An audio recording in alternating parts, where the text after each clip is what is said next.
प्रिय जय मसीह की। कैसे हैं आप सब? कल आप रोटी के ऊपर सीख रहे थे। आज हम दूसरा वचन लेते हैं और दूसरा भाग है ये। वचन है 5, मत्ती 4 अध्याय उसका 5। यहाँ पर लिखा है, तब इब्लीस उसे पवित्र नगर में ले गया और मंदिर के कुंगरे पर खड़ा किया और कहा, यदि तू परमेश्वर का पुत्र है तो अपने आप को नीचे गिरा दे। पहले रोटी के ऊपर अटैक किया, अभी आपके ऊपर है, ऊंचे पर ले गया। आपको जुए खाने में नहीं लेकर गया ताकि आपकी बदनामी ना हो, क्योंकि आप पवित्र जन हैं। यीशु को कहाँ ले गया? पवित्र स्थान में ले गया, क्योंकि वो पवित्र जन था। और शैतान अच्छी तरह जानता है कि ये और कहीं जाने वाला नहीं है, ये हरे गरे ठैये पर जाने वाला नहीं है, हरे गरे स्थान पर जाने वाला नहीं है, ये दारू के ठेके पे जाने वाला नहीं है, ये किसी रंगशाला या ऐसे किसी मंच पर जाने वाला नहीं है जहाँ रंग रंगिया है ना प्रोग्राम चल रहा हो, रंग बिरंगा, और जहाँ मौज मस्ती का प्रोग्राम हो, ऐसी जगह पर लेकर जाने वाला नहीं है। शैतान कहाँ ले जाएगा? पवित्र स्थान में ले गया। और यहाँ पर लिखा कंगूरे पर ले गया, ऊंचे स्थान पर ले गया। जब हम कहते हैं और ऊंचा और ऊंचा, और हम भी कहते हैं हम ऊंचे पे जाएंगे, ऊंचे पे चढ़ेंगे, ऊंचे पे करेंगे, और हम और आगे बढ़ना चाहते हैं, और शैतान वहीं पर आपको ले जाएगा। और शैतान ले गया ऐसे ऊंचे स्थान पर।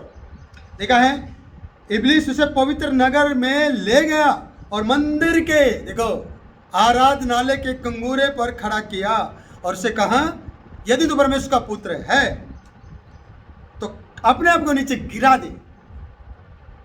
मेरा तो इंसान बेशक ऊपर चढ़ जाए, अगर उसको गिरना ही है तो नीचे से भी गिर जाता है,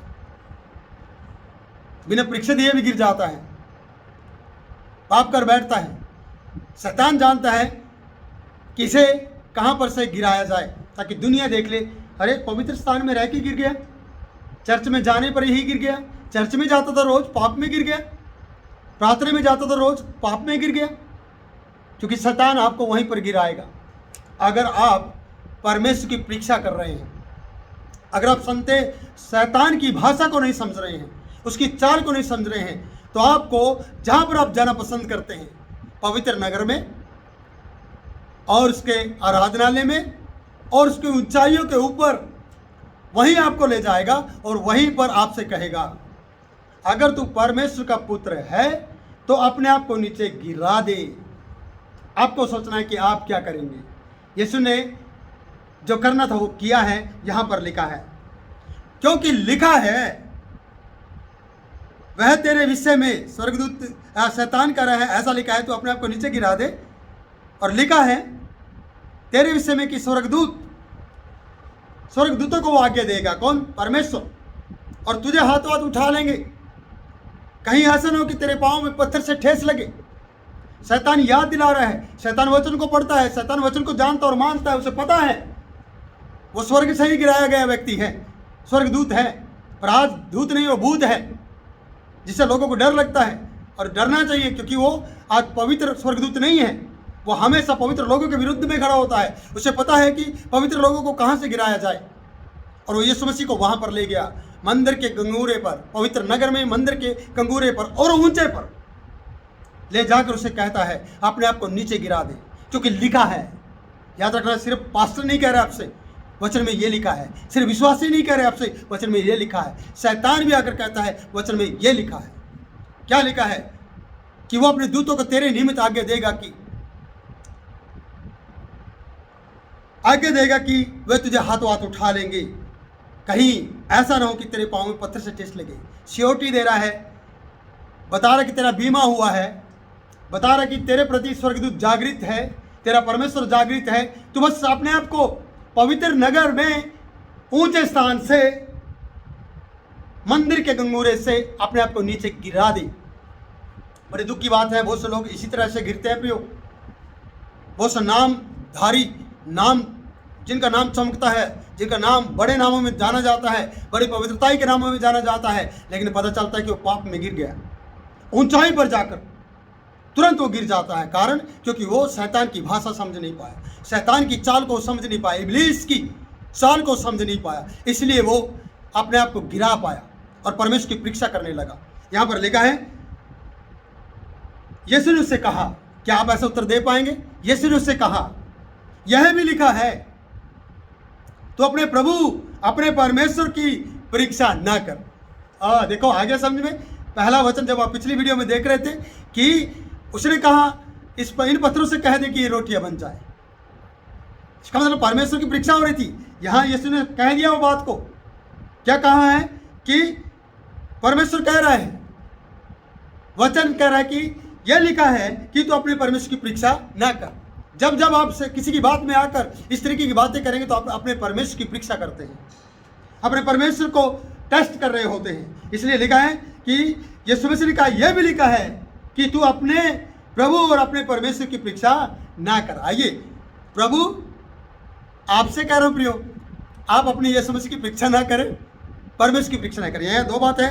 लिखा है तू अपने प्रभु, लिखा है तू प्रभु और अपने परमेश्वर की परीक्षा ना कर, ऐसा लिखा है। ऐसा नहीं, आप कई बार परीक्षा कर बैठते हैं, ओ प्रभु मेरा ये काम करेगा तो मैं आपको मानूंगा, मैं चर्च आऊंगा, मैं प्रार्थना में आऊंगा, अगर मेरा आप काम कर दोगे, अगर मेरी जॉब लगी तो मैं आपको मान जाऊंगा। आप माने ना माने वो परमेश्वर है, आप विश्वास करें या ना करें वो परमेश्वर है, वो यीशु मसीह है। आपके काम बनने ना बनने के कारण से आप परमेश्वर को परमेश्वर नहीं कहेंगे, ऐसा आप कहते हैं, पर याद रखना परमेश्वर परमेश्वर है। यीशु जानता है कि तू प्रभु पर और अपने परमेश्वर की परीक्षा ना कर। शैतान का मुंह बंद कर दिया। अभी शैतान हारने वालों में से नहीं है। आप जल्दी से हार जाते हैं, अपने परमेश्वर को छोड़ देते हैं, यीशु मसीह को छोड़ देते हैं, आराधना प्रार्थना करना छोड़ देते हैं, तुरंत हम दूसरा वे चुन लेते हैं और दूसरे रास्ते में चले जाते हैं। यह हमारे लिए दुख का कारण है। हम इस प्रकार की परीक्षाओं में फंसते हैं और पड़ जाते हैं प्रियो। जो परीक्षाएं हमारी ज़िंदगी में आती हैं और ये परीक्षाएं हमें फेल कर देती हैं, पर क्या आप उसकी चाल को समझते हैं कि आपकी परीक्षा कौन कर रहा है और क्यों आपकी परीक्षा हो रही है, क्यों आपको ये टेस्ट देने पड़ रहे हैं? क्योंकि आपने यीशु मसीह का टेस्ट नहीं किया, आपने परमेश्वर का टेस्ट नहीं किया। टेस्ट नहीं, टेस्ट, स्वाद नहीं चखा। अगर आप उसके स्वाद को चखते तो आप शैतान की चाल को समझ जाते। और शैतान की चाल थी कि कोई भी मसीह व्यक्ति, कोई भी पवित्र जन ठेके पर नहीं जाएगा दारू पीने के लिए, वो बेचारे कोठे पर नहीं जाएगा, क्योंकि उसे भी पता है यार मैं वहां जाऊंगा तो लोग मुझे देख लेंगे, तो वो कहेगा चल मैं तुझे ऐसी जगह ले चलता हूँ। ये करने के लिए नहीं, वहां ले जाकर कहेगा अगर तू परमेश्वर का पुत्र है, तू इसी चर्च में रोज आता है, तू रोज यहाँ प्रार्थना करता है, तो ऐसा करके दिखाना भाई। और आप क्या कहेंगे? आपका उत्तर होना चाहिए, यह भी लिखा है कि तू प्रभु और अपने परमेश्वर की परीक्षा ना कर। क्या आप ऐसा कर सकते हैं कि मैं कभी परीक्षा नहीं करूंगा, मेरी परीक्षा होगी तब भी मेरा परमेश्वर मुझे पास करेगा और मैं परमेश्वर का ही आदर करूंगा, किसी के बहकाने पर नहीं आऊंगा? और आप बहुत से लोगों के बहकाने में आते हैं, जिसके कारण से आप परीक्षा में फेल हो जाते हैं। पास होने का एक ही तरीका है कि आप उसकी चाल को समझिए, परखने वाले की चाल को समझिए, परीक्षा लेने वाले की चाल को समझिए कि उसने क्या सवाल आपके सामने रखा है।